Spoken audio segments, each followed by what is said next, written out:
하나님의 말씀 보겠습니다. 하나님의 말씀은 빌립보서 4장 6절에서 7절입니다.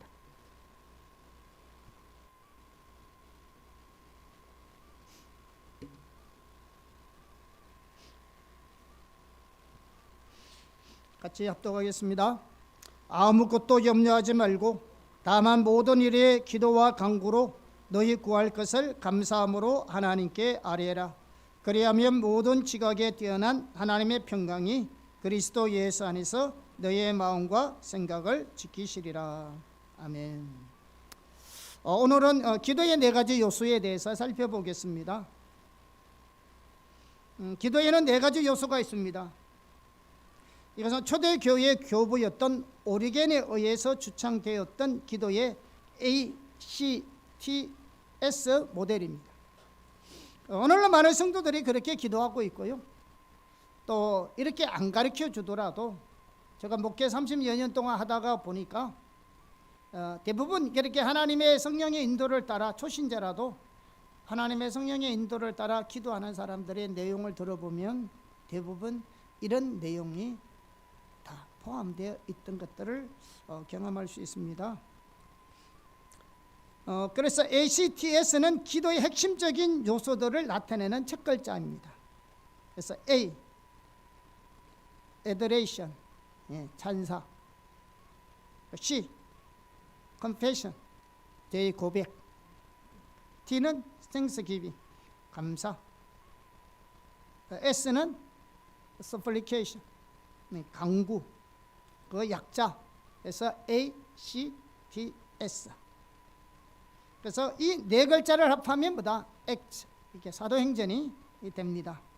근데 이 기도의 4가지 요소는 기도의 내용뿐만 아니라 그래서 기도의 순서에 있어서도 아주 중요합니다. 우리가 기도할 때도 이런 순서에 따라서 기도를 하는 것도 중요합니다. 아까도 얘기했지만은 우리가 대부분 성령의 인도를 따라 기도하게 되면 이런 순서로 기도가 나옵니다. 그래서 오늘은 기도의 4가지 요소를 살펴보면서 여러분들이 기도의 삶을 살면서 이렇게 하나님 앞에 기도를 나가면 참 좋겠다는 생각이 듭니다. 첫째, 찬사 A, Adoration. 기도는 하나님과의 대화입니다. 그러므로 기도는 하나님 앞으로 나가는 것입니다. 성경은 하나님께 나갈 때 하나님을 찬송함으로 나가라고 말씀합니다. 자, 시편 100편 1절에서 2절입니다. 같이 살펴보겠습니다. 온 땅이여 여호와께 즐거운 찬송을 부를지어다. 기쁨으로 여호와를 섬기며 노래하면서 그의 앞에 나아갈지어다. 그러면 찬양, 또 말씀 묵상, 기도, 이 3가지는 항상 같이 갑니다. 이게 분리되는 게 아니에요. 우리가 흔히 찬양을 뭐라고 말합니까? 우리 어른들이 옛날부터 우리 어른들이 뭐래? 찬양은 곡조 있는 기도다라고 말했잖아요. 그렇게 된 것도 뭐냐? 찬양과 기도는 분리되지 않습니다. 그래서 우리의 삶에 앞이 보이지 않아 하나님의 빛이 필요하고 또 지치고 힘들어 새로운 힘과 하나님의 은혜가 필요할 때 하나님께 찬양과 경배로 나가기를 축복합니다. 그것이요 예배이기도 하고 기도이기도 합니다. 우리가 찬양과 경배를 드리는 이 시간이 예배이기도 하고 기도입니다. 그러니까 우리가 찬양과 경배를 할 때 온 가사 하나의 마음을 실어서 또박또박 하나님께 온 마음을 다해서 예배하잖아요. 왜? 그렇게 되기를 갈망하니까. 그러니까 이 예배가 찬양이 기도라는 거예요. 우리가 저녁에 제가 매일 저녁마다 우리가 기도회 한다 했잖아요. 그 기도회를 하면서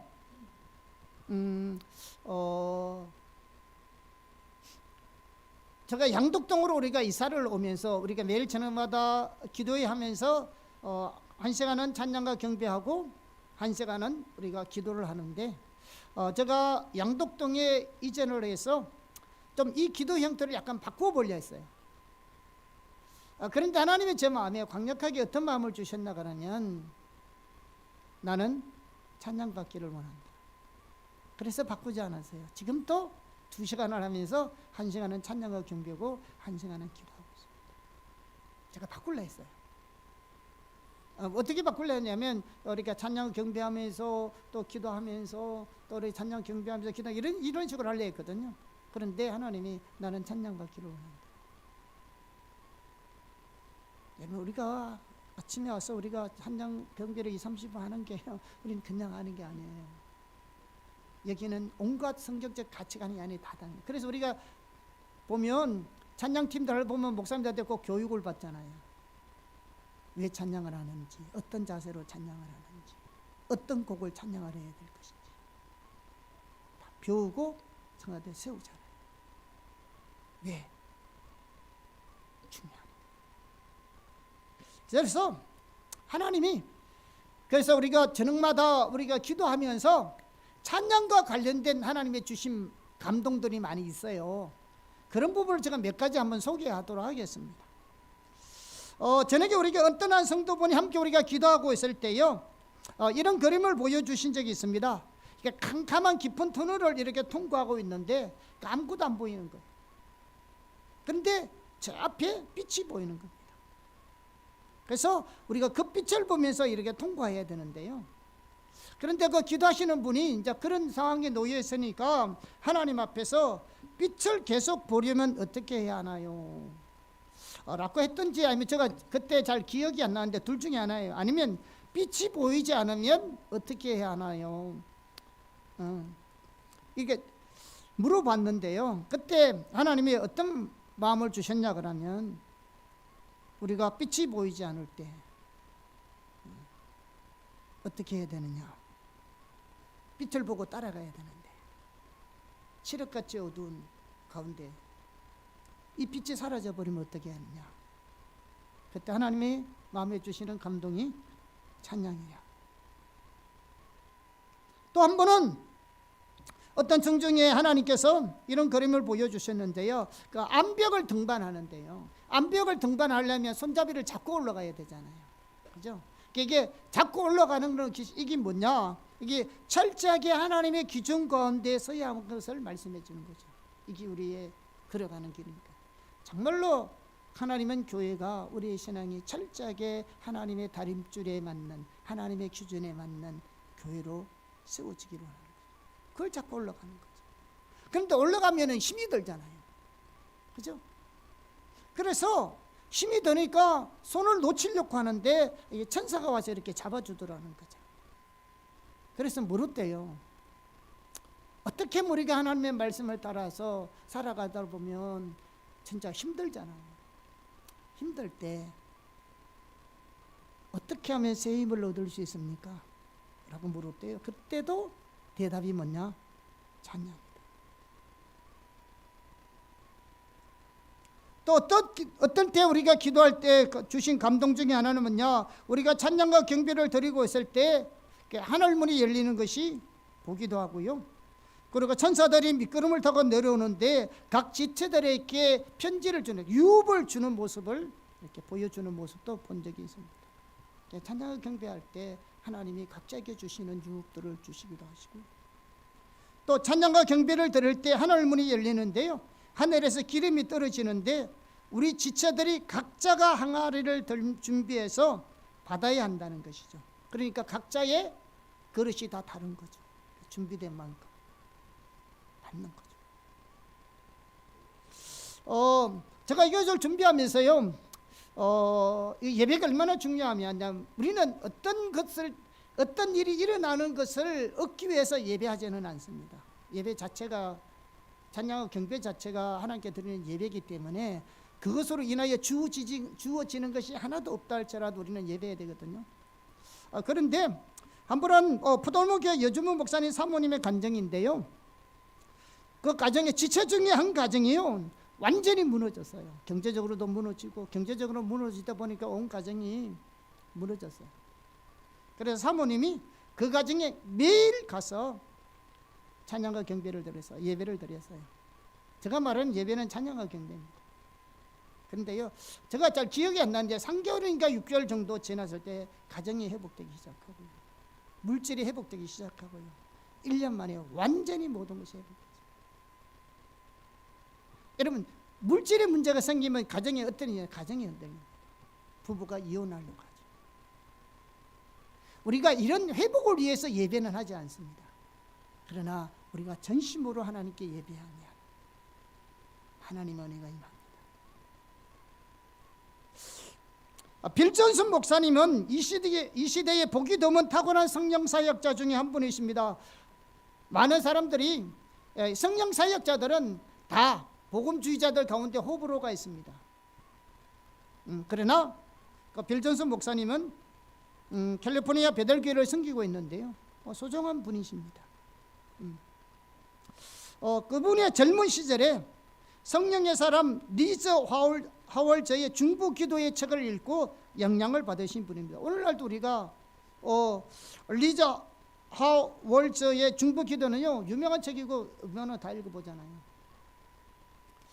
빌 존슨 목사님이 교회는 특별히 민영화 표적과 기사가 많이 일어나는 교회일 뿐만 아니라 성도들로 하여금 지역사회 현장에서 하나님 나라의 능력을 나타내도록 실제적으로 훈련을 시키기로 유명한 겁니다. 그런데 빌 존슨 목사님 아버님도 목사님이셨습니다. 그래서 이 빌 존슨 목사님이 어릴 때부터 아버님으로부터 뭘 배웠나가라면 신자의 어떤가는 정체성은 예배하는 자라는 거죠. 그래서 실제로 그 교회에서는요, 시편에서 가르치는 찬양과 예배를 가르치고 실제로 그렇게 했답니다. 자기 아버님이. 그러다 보니까 그 당시에는 미국 사회도 그 당시에는 전통적으로 예배 순서에 따라서 내려오는 그런 예배였기 때문에 그런 찬양과 경배로 예배를 드린다는 것은 그 당시에는 혁명과도 같은 일이었어요. 요즘 또 일부 사람들에게는 찬양과 경배에 대해서 부정적 시각을 가지고 있는 사람도 있을 텐데 그 당시는 오죽했겠습니다. 그래서 초기 성도들이요, 그러한 예배에 대해서 심하게 반발했습니다. 당연하겠죠. 그런 환경 때문에요, 자신의 젊었을 때부터 자신의 마음에 확고하게 자리 잡은 우선순위가 안에 있어요. 뭐냐? 자기 아버지로부터 신자의 없던다는 것은 예배하는 자라. 이런 정체성, 신자의 어떤가는 정체성은 예배하는 자라는 이런 환경 때문에 그런 젊었을 때부터 자신의 마음에 확고하게 자리 잡은 우선순위가 하나 있는데 그것이 바로 예배였다는 거예요. 그분에서 능력의 영을 받는 법에 대한 책에 보면 예배와 관련된 부분에서 자신의 고백을 이렇게 쓴 내용이 있습니다. 자신이. 자, 한번 읽어보겠습니다. 찬양은 하나님께서 나 자신을 강하게 하라고 갖추어 주신 기본적인 도구 가운데 하나였다. 나는 내 인생에 대해 수백만 가지의 질문을 쏟아붓곤 했지만 하나님께 찬양을 드릴 때는 내가 올바른 길을 가는지 질문할 필요가 없었다. 우리가 우리 인생 가운데 어떻게 살아야 될 거냐, 무엇을 해야 될 거냐, 어디로 가야 될 거냐, 수백만 가지의 질문이 있을 수 있는데 찬양을 드릴 때는 내가 지금 올바르게 가고 있느냐 질문할 필요가 없었다는 거예요. 왜? 찬양은 혼란과 우울함의 안개 속에 미끄러질 때마다 의지하는 안식처가 되었다. 내 전제 위에 드리워진 어둠의 그늘이 짙을수록 더욱 강렬히 열정적으로 찬양하곤 했다. 그때마다 내 안에 있는 어떤 것이 변화를 일으켜 더 이상 노력하지 않아도 어둠의 그늘이 물러가는 것을 느꼈다. 찬양할 때마다 내 마음과 의지와 정서와 몸이 주께 선언하는 것들로 가득 찼으며 머리 위에 드리워졌던 그 그늘이 사라졌다. 나는 찬양할 때마다 주님 안에서 살아났다. 사실은 이건요, 이 사람 얘기만 아니라요, 여러분 찬양해 보세요. 한 시간을 찬양해 보세요. 이런 일이 안 일어나겠는가? 저거 해보잖아요. 매일 아침 매일 하잖아요. 우리가 생각이 많고 우울하고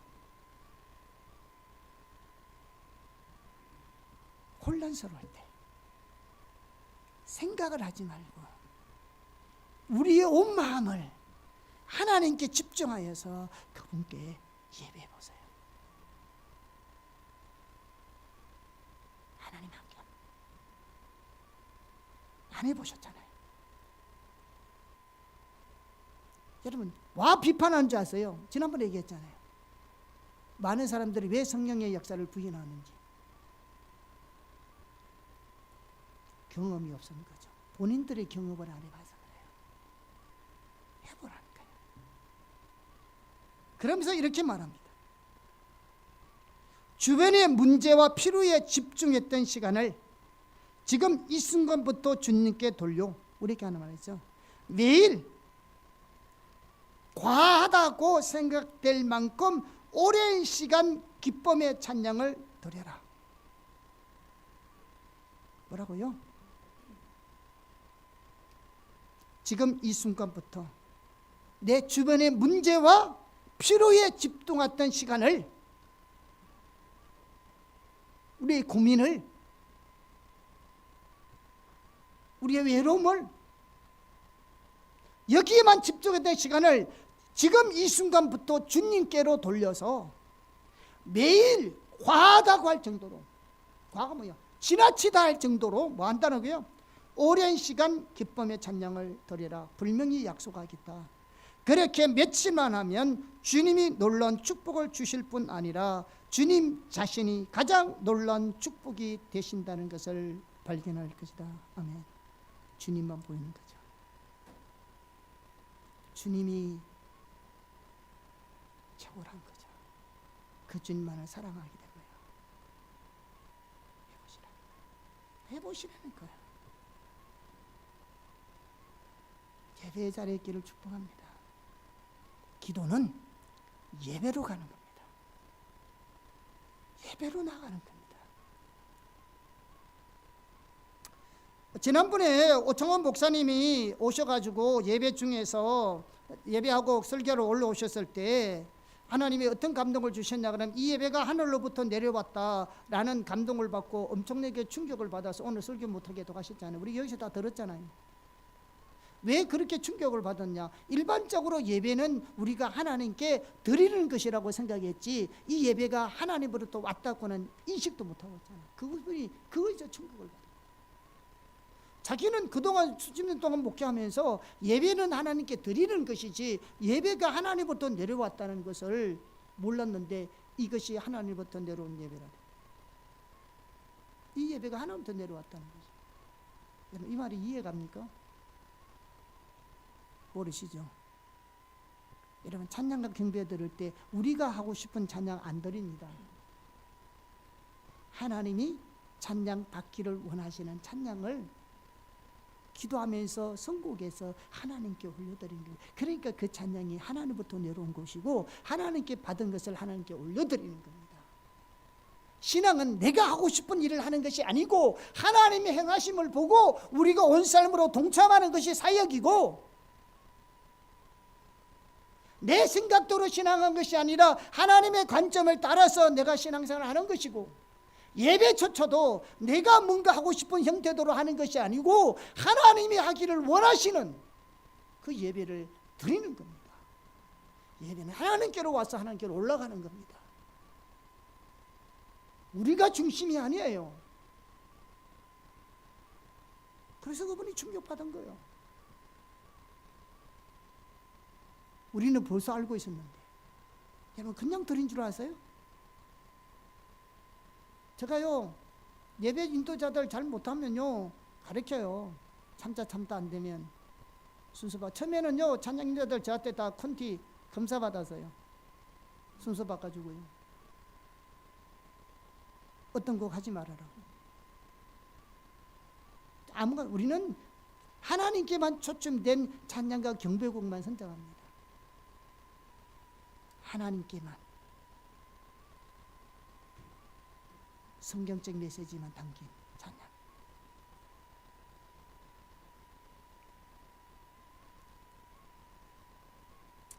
하나님께 기도로 나갈 때 하나님을 예배함으로 다시 말해서 하나님께 찬양과 경배를 드림으로 나가는 것이 매우 중요합니다. 아멘. 그래서 찬양을 드릴 때도 마찬가지로요 먼저는 하나님께 찬사와 영광을 돌려야 합니다. 그분께 먼저 찬양과 경배를 드릴 때라도요 강구 곡이나 중보 기도를 먼저 하면 안 됩니다. 왜? 그러면 그 하나님의 손을 구하는 찬양이 되버립니다. 그분을 먼저 높여드리는 겁니다. 그분의 행하신 그분의 성품, 그 하나님을 먼저 높여드리는 겁니다. 찬양곡 안에서도 중요한 거예요. 왜? 그분이 목적이지 나머지 목적이 아닙니다. 아멘. 그래서 기도의 첫 번째는 뭐냐? 예배로 나가는 겁니다. 다시 말하면 찬양과 경배로 하나님께 나가는 겁니다. 아멘. 둘째, confession, 죄의 고백. 우리의 죄가 우리와 하나님의 사이를 가르고 하나님의 얼굴을 가려서 우리의 기도를 듣지 못하게 하십니다. 자, 시편 66편 18절을 볼까요? 합독하겠습니다. 내가 나의 마음에 죄악을 품었더라면 주께서 듣지 아니하시리라. 아멘. 이사야 1장 15절 볼까요? 너희가 손을 펼 때에 내가 내 눈을 너희에게서 가리고 너희가 많이 기도할지라도 내가 듣지 아니하리니 이는 너희의 손에 피가 가득함이라. 또 이사야 59장 2절 같이 읽어볼까요? 시작. 오직 너희 죄악이 너희와 너희 하나님 사이를 갈라놓았고 너희 죄가 그의 얼굴을 가리어서 너희에게서 듣지 않으시게 함이라. 기도에서 가장 방해되는 것이 뭘까요? 죄입니다. 그러면 죄가 있으면 기도 못합니까? 아니죠. 기도할 때 하나님께 회개로 나가면 되잖아요. 요한일서 1장 9절을 볼까요? 시작. 만일 우리가 우리 죄를 자백하면 그는 미쁘시고 의로우사 우리 죄를 사하시며 우리를 모든 불의에서 깨끗하게 하실 것이요. 그래서 우리가 기도 나갈 때 우리가 주님의 보혈을 국로를 의지하여 나가잖아요. 왜? 우리 의는 하나님께 아무런 의미가 없으니까요. 응? 우리와 하나님의 관계가 멀어지는 것은 우리의 죄 때문이 아니고 근본적으로는 회개하지 않아서 그런 겁니다. 회개하지 않아서 그런 겁니다. 여러분, 하나님과의 친밀함의 척도가 되는 것이 뭔지 아세요? 내가 하나님과 얼마나 가까운 사이가 되느냐, 내가 얼마나 하나님과 친밀한 사이에 있느냐, 그것을 알 수 있는 척도가 되는 기준이 뭔지 아세요? 그게 회개입니다. 내가 하나님과 멀어졌을 때, 내가 하나님과 멀어졌을 때 내가 얼마나 내가 하나님 앞에 잘못된 요소가 있는지를 빨리 깨닫고 빨리 회개하는 것이 긴냐 짧으냐 따가 하나님의 친밀함의 속도입니다. 하나님의 친밀하면 친밀할수록 우리의 죄가 빨리 보이겠죠. 그래서 어떤 사람은 뭡니까? 무슨 말해놓고도 금방 돌이켜서는 금방 전해서 잘못했다 하잖아요. 왜? 못 견디거든. 사소한 일을 할지라도. 여러분, 우리의 깊은 죄는요, 여러분 하나님과 깊은 만남이 있어야 합니다. 안 그러면 안 보입니다. 제가 기도해보는, 그때 제가 한동안은 저녁마다 2시간씩 기도했지만은 어떤 때 제가 오후 2시부터 5시까지 3시간씩 하루에 5시간씩 기도한 적이 있었잖아요. 응? 그렇게 하루에 3시간 하고 저녁에 2시간 하고 그랬을 때 하나님께서 한 서너 가지 죄를 그때 기도할 때 보여주신 게 있었다고. 저도 몰랐던 그 깊은 죄들을 하나님이 회개케 하시는 거예요. 어떤 죄들은 우리가 하나님과 깊은 교제와 만남을 통해서 들춰내시는 거예요. 그러니까 우리가 죄가 없는 게 아니에요. 다 있어요. 그런데 우리가 죄가 있음에도 하나님 앞에 나와서 기도할 수 있는 이유가 뭐냐? 주님의 십자가 보혈의 공로를 의지하잖아요. 주님하고 만나야, 주님과 교제가 되어야 뭐가 잘못된 건 또 알지. 왜? 하나님이 비춰주셔야 되니까요. 성령의 조명으로. 내가 알고 있는 죄는 하나님의 말씀의 기준이 있으니까 금방 우리가 알잖아요. 그런 거는 적극적으로 회개하면서 돌이켜야죠. 꿍하고 있고 내가 뭐 잘못하고 있는 게 아니라 금방 잘못했으면 금방 돌이켜야죠. 왜?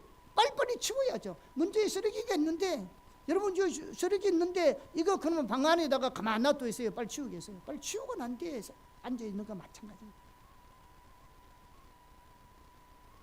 우리가 하나님께 나갈 때요, 회개는 빠르면 빠를수록 좋은 겁니다. 여러분, 고집이 필요 없어요. 하나님은 하나님의 기준만 통합니다. 우리는 하나님과 관계하는 사람이에요. 이웃의 관계도, 우리 모든 가족의 관계도 다 하나님의 기준에 따라서 움직이는 사람들이잖아요. 그러니까 하나님의 기준이 중요한 거예요. 그러니까 하나님의 기준이 아니면, 그것이 누구와의 관계 속에다 하나님의 기준이 하면 빨리 돌이켜야죠. 회개하죠. 왜? 남겨놓으면 남겨둘수록 내가 더 하나님과의 관계는 멀어지게 됩니다. 그러니까 회개는 빨리 하면 빨리 할수록 좋아요. 할렐루야. 그리고 하루에 100번이고 1000번이다 하는 거예요. 회개는. 할렐루야. 오래 묵혀놓는 게 아니에요. 회개는. 우리의 죄는 빨리빨리 털어내야 합니다. 문제는 털어내야죠. 우리 영혼의 문제를 털어내는 거죠. 죄. 그게 회개입니다. 회개는 축복 중에 축복입니다. 아멘.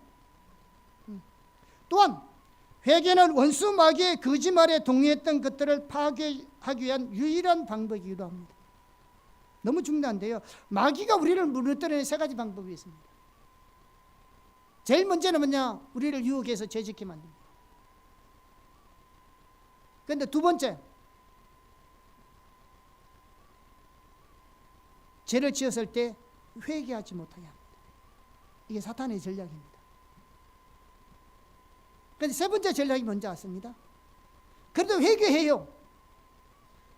회개하게 하더라도 회개하게 되면요, 죄책감을 가지게 해서 하나님의 용서와 사랑을 받아들이지 못하게 해요. 회개는 해요. 그런데 죄책감이에요. 여러분, 죄책감은요, 전형적인 율법주의고요, 복음이 아닙니다.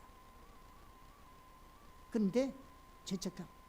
그러니까 예수 믿고 회개하는데도요, 용서를 못 받아들여요. 하나님이 용서했다는데 자기가 자기를 용서 못하겠대. 이게 얼마나 교만이고 자기의입니까? 우리는 죄인이에요. 아멘. 하나님의 봤을 때 우리는 의답고는 조금도 없는 죄인이라고요. 뭘 우리가 용납을 못해요? 우리는 그런 사람이에요. 아멘. 내가 그런 사람이라고요. 죄인으로 태어난 사람이 뭘 어렵게 여겨? 하나님이 어렵게 여겨주실 뿐이지. 왜 내 자신을 용납이 안 돼요? 빨리 용납해야죠. 우리가 왜 그런 사람이 아닌데요? 하나님 관점에서 보면 실상은 더 내가 알고는 내보다 내가 더 못할 수도 있는데요. 속지 마세요. 이게 사탄의 전략이라니까요. 사탄의 전략이에요. 속지 마세요. 그래서 회개는 이런 원수 마귀의 거짓말에 동의했던 것을 파괴하기 위한 유일한 방법입니다. 아멘. 그래서 하나님께 나올 때 주저없이 주님의 보혈의 공로를 의지하되 우리의 죄를 자백하면 하나님이 용서하시고, 가장 중요한 것은 회개할 때 하나님의 관계가 회복됩니다. 아멘. 은혜가 있기를 축복합니다. 셋째, D, 성스기빙, 감사의 요소가 있어야 합니다. 우리가 하나님께 나아갈 때 우리에게 있어야 할 가장 중요한 요소 중에 하나는 하나님께 대한 감사입니다. 자, 성경 많은 구절이 있는데요, 우리 시편 95편 2절을 한번 볼까요? 시작. 우리가 감사함으로 그 앞에 나아가며 시를 지어 즐거이 그를 노래하자. 감사는 단순히 우리의 기도나 예배를 위해서일 뿐만 아니라 우리 신앙 전반에 있어서도 가장 중요한 요소 중에 하나가 감사입니다. 그래서 성경에서 가장 많이 말하고 있는 것 중에 하나도 바로 하나님께 대한 감사입니다. 감사는 삶을 대하는 우리의 태도의 변화를 가져옴으로써 결국 우리의 삶에 중대한 긍정적인 변화를 가져다 줍니다. 우리가 하나님과 동행하는 승리한 삶을 살기 위해서, 그리고 하나님과 친밀한 교제 가운데 늘 머물러 있기 위해서 우리가 반드시 윤념하고 실천해야 될 구절 중에 하나가 뭐냐면 데살로니가전서 5장 16절에서 18절입니다. 우리 한번 보겠습니다. 시작. 항상 기뻐하라. 쉬지 말고 기도하라. 범사에 감사하라. 이것이 그리스도 예수 안에서 너희를 향하신 하나님의 뜻이니라. 자, 이 구절에서도 감사와 기도는 분리되지 않습니다. 기도와 감사는 항상 같이 갑니다. 오늘 본문의 말씀도 빌립보서 4장 6절 7절이 뭡니까? 아무것도 염려하지 말고 오직 기도와 간구로 너희 구할 것을 뭐라? 감사함으로 하나님께 아뢰라. 그래야만 모든 지각에 뛰어난 하나님의 평강이 그리스도 예수 안에서 너의 마음과 생각을 지키시리라. 아멘. 기도와 감사는 같이 갑니다. 자, 그럼 왜 하나님은 기도할 때 감사를 했을까요? 하나님은 범사에 감사를 하는데 이 범사에 감사할 뿐만 아니라 특별히 기도할 때도 감사를 했어요. 왜 그러냐? 첫째, 감사하는 것은 진리에 순응하는 것을 드러냅니다. 성경에 뭐라고 해요? 범사에 감사를 했어요. 그러므로 우리의 삶이 어떤 형편과 상황에 직면해 있더라도 감사하는 것은 진리를 받아들이는 겁니다. 하나님의 말씀에 정직하게 내가 동의하는 삶이라고요. 이렇게 진리에 순응하게 될 때 하나님의 평강과 자유와 생명이 우리의 삶으로 내 심령으로 흘러 들어오게 되는 겁니다. 감사를 통하여. 굳이 무엇을 구해서가 아니라 감사를 통하여 하나님이 그 감사를 통해서 하나님의 생명이 우리 속에 흘러 들어온다고요. 왜? 내가 그 진리에 순종하고 있잖아요. 둘째로 감사하는 것은 하나님에 대한 믿음의 신뢰를 나타내는 것입니다. 우리가 하나님께 무엇을 받을 것인지 모를 때라도 하나님 뭘 줄지 모르잖아요. 그럼에도 불구하고 감사를 통해 하나님께서 우리의 기도에 응답할 것이라는 믿음과 하나님께서 가장 좋은 것을 주시려는 신뢰를 표현하는 것이 감사입니다. 뭘 줄지는 몰라도 기도할 때 감사하는 것은 하나님 우리 기도에 응답하신다 했잖아요. 그에 대한 믿음의 표현, 또 하나님이 자녀에게 좋은 것을 줄 아시는 아버지에 대한 신뢰를 표현하는 것이 감사입니다. 그러니까 하나님을 신뢰하고요, 하나님에 대한 기도에 대한 응답의 믿음이 있으면요 감사하게 되어 있습니다. 셋째, 감사하는 것은 우리의 기도의 초점이 하나님이 주시는 그 무엇에 있는 것이 아니라 주님께 초점을 맞출 수 있습니다. 범사에 감사란 말은 다른 말로 표현하면요 예수님으로 인하여 감사라는 말입니다. 그러므로 감사는 우리의 생명의 근원이신 우리의 인생의 목적을 부여하시는 하나님과 더 친밀함으로 이끌어주고요, 하나님을 더 알고 사랑하는 자리로 이끌어줍니다. 자, 시편 100편 4절을 한번 볼까요? 같이 읽어보겠습니다. 시작. 감사함으로 그의 문에 들어가며 찬송함으로 그의 궁중에 들어가서 그에게 감사하며 그의 이름을 송축할지어다. 감사는 우리를 하나님의 보좌에 있는 영광의 임재로 이끌어갑니다. 감사는 땅의 환경을 바라보지 않고 하나님의 영광을 보면서 하나님께 초점을 맞추도록 합니다. 그래서 감사는 특별히 어렵고 힘들고 외롭고 그런 역경의 시기에 강력한 능력을 발휘할 수 있는 것이 감사입니다. 이럴 때서는 감사해야 합니다. 넷째, 감사는 사단의 계략을 파괴하는 일에 참여하게 됩니다. 사탄은 우리의 시련과 역경과 고난, 또 그런 외로움과 두려움과 염려와 불안 등으로 인해서 하나님과의 관계에서 멀어지게 만듭니다. 환경으로 인해서 멀어진다고요. 하나님 나를 버린 것처럼, 나에게 아무런 도움을 주지 않는 것처럼, 내 기도에 응답하지 않는 것처럼, 내 삶에 무관심하는 것처럼. 그래서 하나님과 관계를 멀어지게 한다고요. 그런데 감사하게 될 때 이런 마귀가 우리를 멸하였고 우리를 향한 하나님의 뜻과 목적으로부터 떼어놓으려고 하는 이 모든 계략을 파괴하는 데 감사가 중요한 역할을 합니다. 그래서 하나님이 감사하라 기도할 때. 그래서 우리 하나님 앞에 기도할 때는 감사하시기를 축복합니다.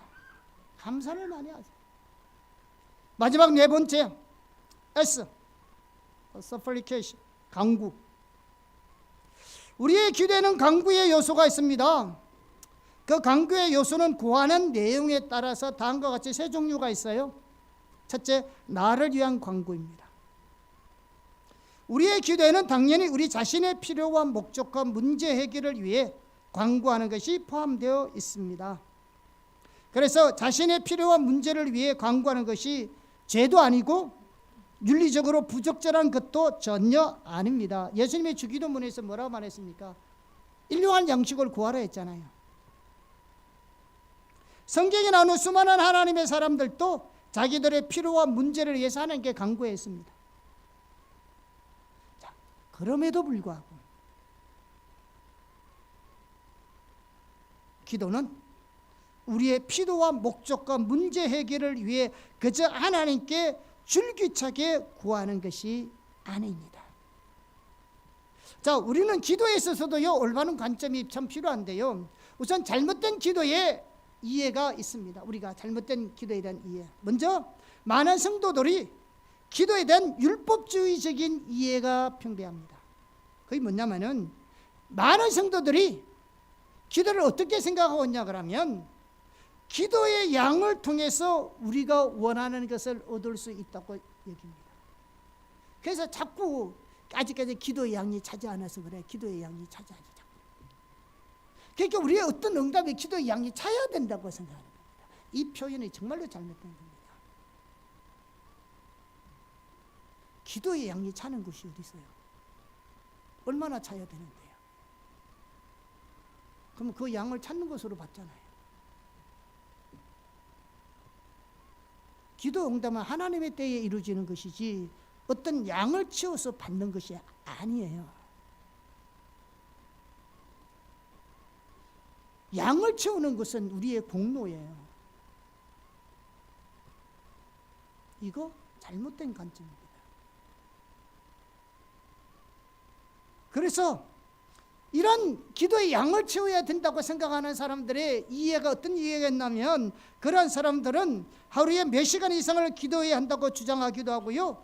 하루에 드리는 기도의 양과 교회 성장 정도에 나타나는 은사의 강도를 서로 연결시킵니다. 아니요. 아니라고요.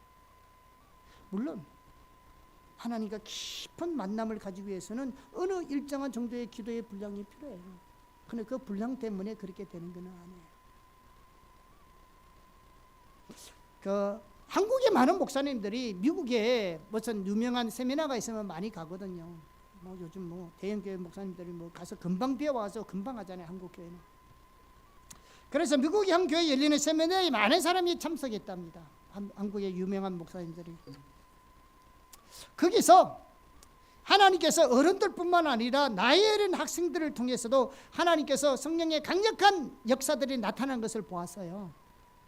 자, 그랬더니 많은 한국 목사님, 유독 한국 목사님들이, 다른 목사님 아니고 한국 목사님들이 그들을 통해서 놀랍게 역사하는 그 학생들에게 정확하게 똑같은 질문을 너도 내도 할 것 없이 한국교회 목사님들이 그 학생들에게 똑같은 질문을 두 가지 하는 거예요.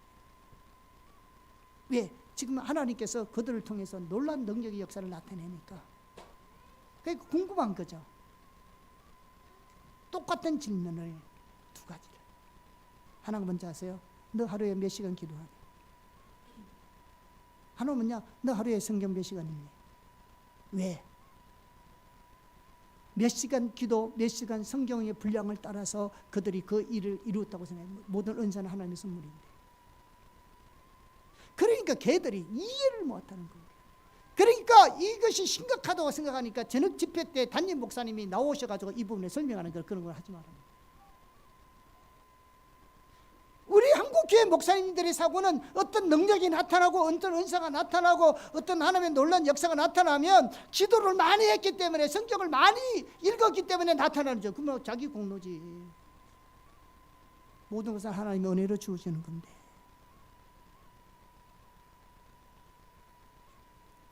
여러분, 우리의 노력으로,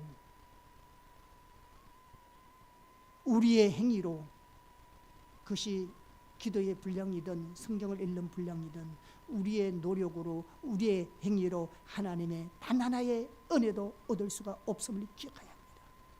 그런 것이 필요 없다는 게 아니고, 성경 읽는 것이 필요 없다는 것도 아니고, 기도 많이 하는 것이 필요 없다는 게 아니라, 그런 것을 통해서, 그런 것을 근거로 해서 하나님 앞에 응답을 얻어내려고 하는 것이 율법주의고 신앙 아니에요. 그게 아니라고요.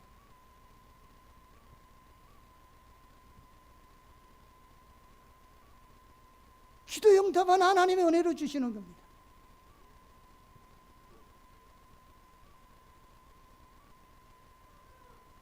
이게 오늘날 우리 한국교회 목회자들에게 팽배한 거예요. 그러니까 성도들도 그런 거죠. 그만큼 기도에 대한 율법적인 이해가 우리 가운데 팽배하고요. 더 심각한 것이 뭔지 아세요? 우리의 기도가 온갖 자신들의 필요와 문제에 초점이 맞춰져 있습니다. 그래서 우리나라의 고질적인 것이 뭐냐?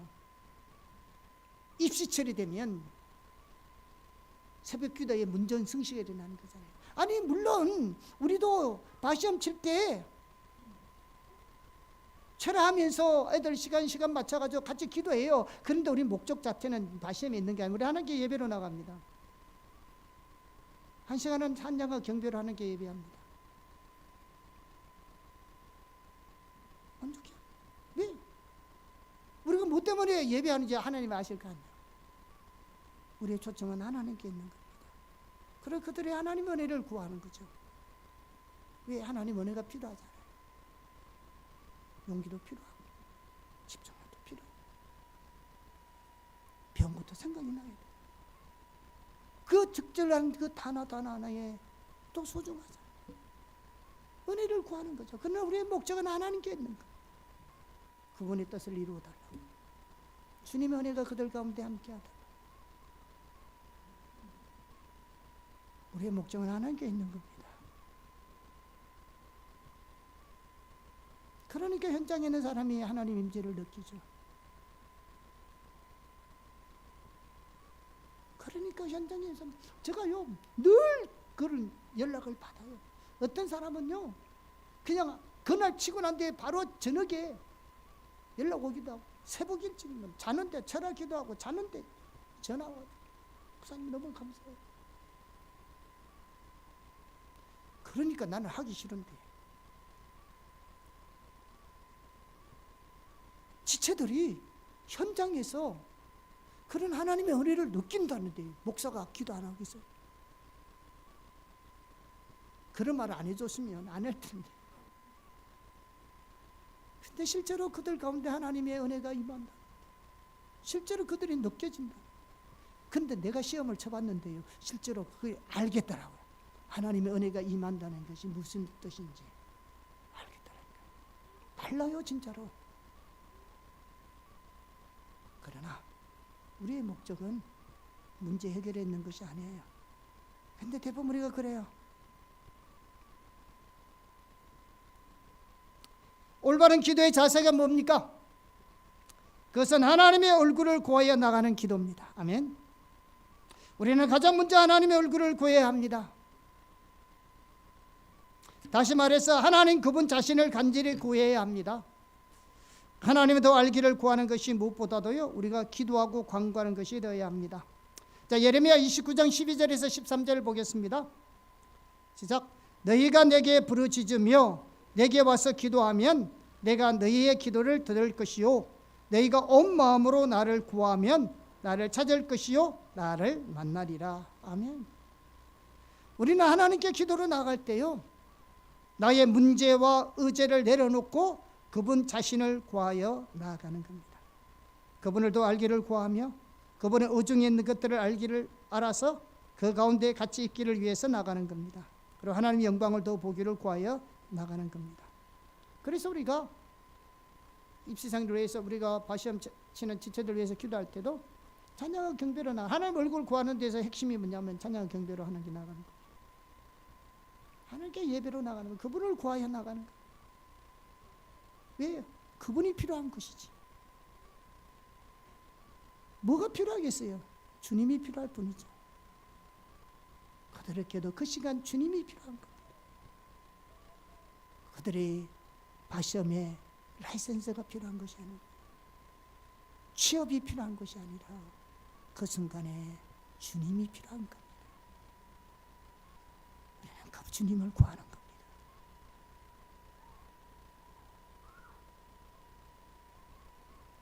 이렇게 하나님의 얼굴을 구하여 그분의 목적을 알아 그 일에 온 사람으로 동참하고 하나님 나라의 의를 위해 살아가면 우리의 필요는 우리가 미처 구하기도 전에 하나님께서 놀라우게 채우실 것입니다. 물론 우리가 하나님을 동행할 때도요, 우리의 필요와 환경을 위해서 하나님 앞에 기도할 때가 있습니다. 그때도 우리가 무조건 하나님께 주세요 도와주세요 그렇게 하지 않습니다. 하나님 얼굴을 구합니다. 하나님 오줌과 하나님 뜻이 어딘지. 왜?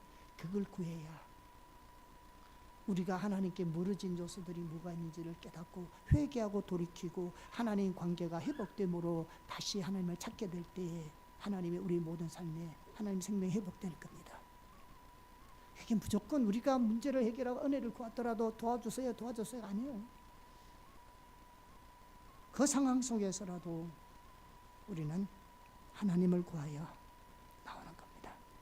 그러면 우리의 문제가 뭔지 길이 보이고 하나님 오중이 보이고 주의 마음이 보이고, 그럼 우리가 하나님을 신뢰하면서 믿음 가운데 삶을 조정하여 설 수 있는 거죠.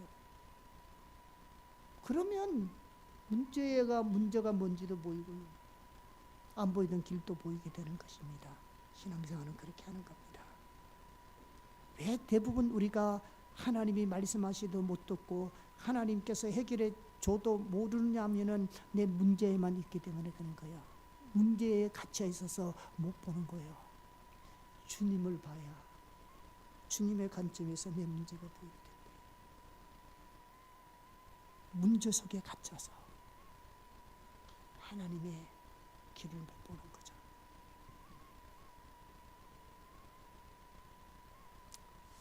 그래서 어떤 필요가 있도록 구하러 나오더라도 하나님 얼굴을 구해서 나오셔야 되고요, 찬양과 경배로 하나님께 나아가시기를 축복합니다. 자, 둘째는 다른 사람을 위한 간구입니다. 가족을 위해서 하던 형제와 친구, 교회 지체들, 교회 지도자들, 또 나라, 민족, 국가 지도자 등등 다양한 종류의 사람들과 그들의 필요를 위해 간구하는 것이 여기에 해당됩니다. 또 대부분 일반적으로 교회에서 중보 기도를 말하는 거죠. 자, 그 근거로 디모데전서 2장 1절을 드는데요, 같이 읽어볼까요? 시작. 그러므로 내가 첫째로 권하노니 모든 사람을 위하여 간구와 기도와 도구와 감사를 하되. 모든 기도에는 뭐가 들어간다? 감사가 같이 들어간다. 정말로 이 시대에 오늘날 우리나라에서는 지금 절박하게 필요한 것이 기도입니다. 특별히 정치 지도자들, 법조인들, 우리나라는 지금, 나는 전문가도 아닌데 국회가 입법부잖아요. 입법부가 행정부와 사법부를 흔들고 있는 이런 세상이 어디 있습니까? 내가 보기엔 그런 건데. 법을 만드는 입법부가 상권 분립이잖아요. 근데 이들의 그 힘이 얼마나 있겠뭐, 아무거나 입법부, 행정부를 지금 우리나라를 엉망으로 만들어 놓잖아요. 아니, 저거 우리가 정당을 떠나서 그 있는 현실을 보자고. 지금 우리나라 현실을 보면 입법부가 행정부와 사법부를 아주 난도질을 해놓는, 힘이 없어. 사법부에 힘이 없어요. 기도해야 합니다. 왜 이렇게 양심을 떠? 내가 보니까 사법부가 제일 힘이 있을 텐데, 있는 판결대로 양심껏 하면 권력 앞에서도 손상됨이 없이 이 나라를 바르게 세울 수 있을 텐데. 행정부는 그렇다 손치더라도 기도해야 합니다. 우리가 기도해야 해요.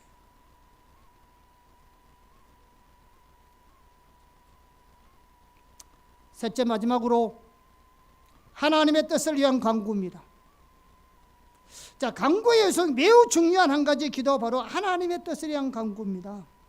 다시 말해서 하나님의 약속을 붙들고 그 하나님의 뜻이 이루어지도록 간구하는 기도입니다. 모세, 사무엘, 느헤미야, 다니엘, 바울 등 성경에 나오는 수많은 귀한 하나님의 사람들도 바로 이 기도를 드렸습니다.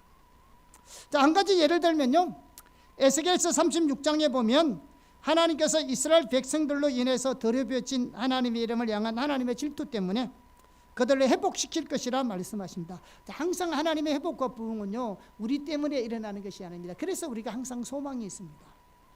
우리가 잘났기 때문에 하나님이 회복과 부흥의 은혜를 부으시는 것이 아니고 하나님의 백성들로 인하여 하나님의 이름이 땅에 떨어져 세상 사람들에게 멸시를 받을 그때에 하나님은 하나님의 그 이름의 질투 때문에 회복하시고 부흥을 보내십니다. 그러니까 소망이 있는 거죠. 우리 때문이라면 우리가 언제 하나님 앞에 바르게 설 수 있겠습니까? 우리 때문이 아니에요. 하나님은 하나님의 이름과 하나님의 교회와 하나님께서 소중히, 하나님 질투하는 말은 하나님의 소중히 여기시는 것을 지키고 보호하시기 위해서 하나님 행하시는 일들이 질투예요.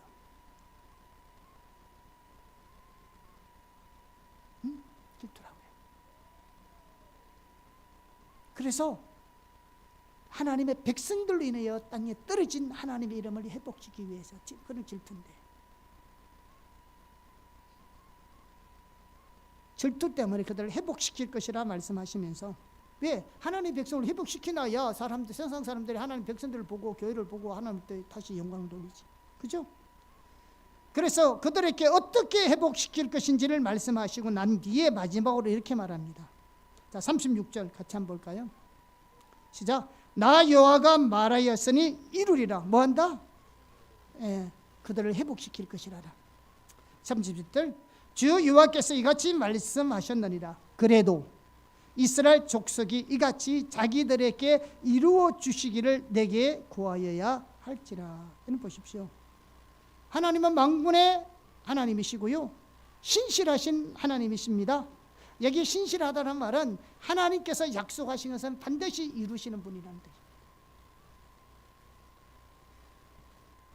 그럼에도 불구하고 하나님께서는 그 약속을 이루지만 그 약속을 이루어 주도록 기도해야 된다는 것입니다. 하나님의 약속은 하나님의 백성들의 기도를 통해서 이루어집니다.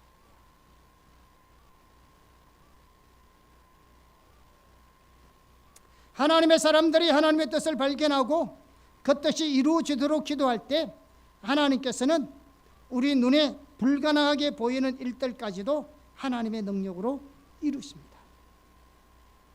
우리가 알고 있어야 할 중요한 것 중에 하나가 뭐냐면 하나님의 일하시는 패턴입니다.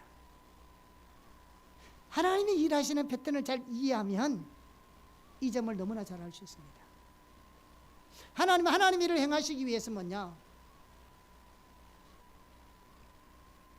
하나님의 행하실 일들을 하나님의 사람에게 보이십니다. 그러면 그것을 본 자가 뭐냐? 기도합니다. 그래서 하나님께서 행하실 일들을 여기서 기도자를 세워가지고 그 약속을 본 사람이 주야로 뭡니까? 그것을 이루어 달라고 뭡니까? 기도하는 거죠. 그러면 하나님은 뭐냐? 그 기도를 듣고 뭐한다? 이 땅에서 하나님의 뜻과 약속을 이루시는 겁니다.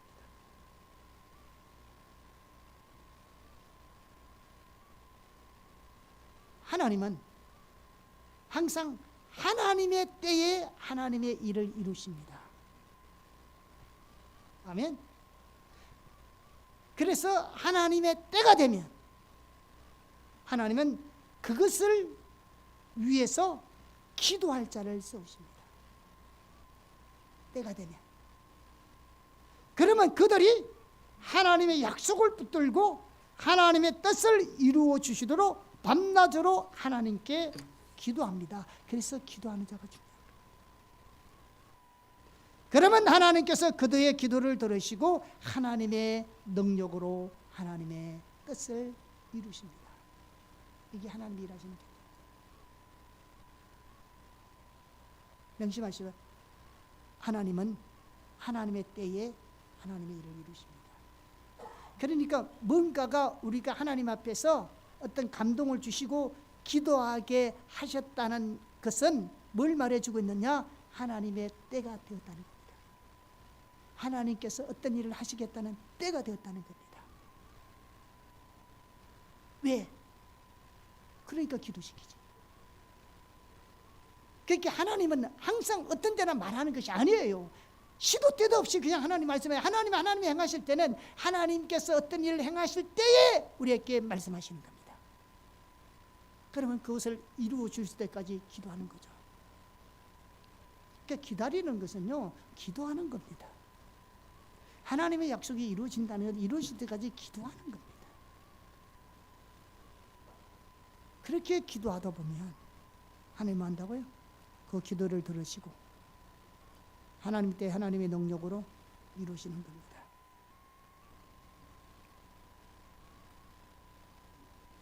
우리가 이렇게 찬사와 회개와 감사와 기도로 간구로 하나님께 기도하면 하나님 어떻게 하신다 했습니까? 하나님은 모든 지각에 뛰어난 하나님의 평강, 샬롬, 생명이 그리스도 예수 안에서 너희 마음과 생각을 지키시리라. 아멘. 지키신다는 말이요, 굉장히 의미 있는 말입니다. 호위한다는 말인데요, 로마 군대의 수비대가요 보초를 쓰듯이 하나님의 샬롬, 하나님의 생명이 믿는 자의 마음을 지키시는 파수꾼처럼 모든 원망, 염려, 근심, 걱정으로부터 우리를 보호해 주시고요, 사탄의 영적 공격으로부터 우리를 보호해 주시고요, 우리 마음을 굳게 지켜주십니다. 모든 생명은 마음에서 나기 때문에 무릇 지키는 것보다도 너희 마음을 지키라 했잖아요. 그건 내가 지키는 거 아니에요. 하나님의 생명이 우리의 마음과 생명을 지켜주는 겁니다.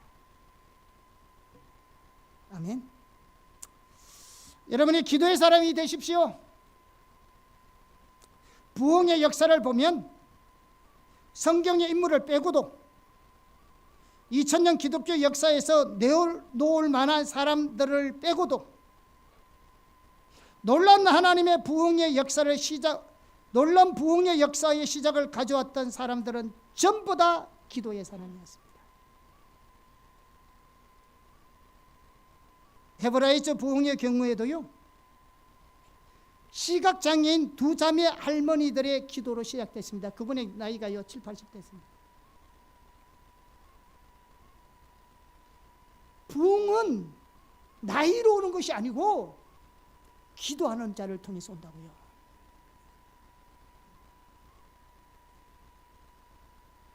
(1904년부터 1905년) 웨일즈 부흥은 20세기 초 전 세계적인 부흥의 불시요 도화선이 되었는데요, 그 웨일즈 부흥의 주역이 누구냐? 에반 로버츠입니다. 그는 12살 때부터 탄광에서 일했고요, 13살 때부터 웨일즈의 부흥을 보내달라고 기도하기 시작했고요, 그리고 정확하게 13년 후 26살에 부흥을 경험했고 그의 주역이 됐습니다. 하나님은 하나님의 일을 세상의 지위와 관계없이 기도의 사람을 세우고 그 기도의 사람을 통해서 하나님이 일하십니다. 직접 그 사람이 쓰임받기도 하고, 비록 그 사람이 쓰임받지 않지만 하는 다른 사람을 보내서 그 일을 하기도 하시고, 그것이 중요한 것이 아니라 하나님의 놀라우신 일은 기도의 사람을 통하지 않고는 한 적이 없다는 말이에요. 기도 없이 하나님의 일을 이루시는 게 없습니다. 그래서 기도가 중요한 겁니다. 하나님의 뜻이 이 땅에 이루어지도록 기도해라 했잖아요. 예수님 우리에게 가르쳐주신 기도가 뭡니까? 하나님의 이름이 그렇게 힘을 받으시고 하늘의 뜻이 이 땅에 이루어지도록 기도하라는 거죠.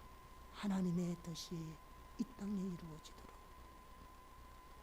하나님의 행하심이, 하나님의 약속이 이 땅에 성취하기 위해서 기도하는 기도자가 필요한 거예요. 우리 오산의 교회가 정말 여러분이 기도하는 자가 되기를 축복합니다. 기도하기 위해서는 이 네 가지 요소가 중요한 겁니다.